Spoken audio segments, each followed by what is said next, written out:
نبی کریم صلی اللہ علیہ وآلہ وسلم نے فرمایا، اپنے باپ دادوں کی قسم نہ کھایا کرو۔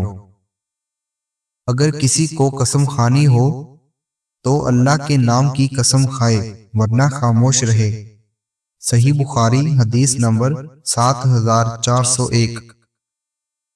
نبی کریم صلی اللہ علیہ وآلہ وسلم نے فرمایا، جب اللہ تعالیٰ نے مخلوق کو پیدا کیا تو اپنی کتاب میں اسے لکھا، اس نے اپنی ذات کے متعلق بھی لکھا، اور یہ اب بھی عرش پر لکھا ہوا موجود ہے کہ میری رحمت میرے غضب پر غالب ہے۔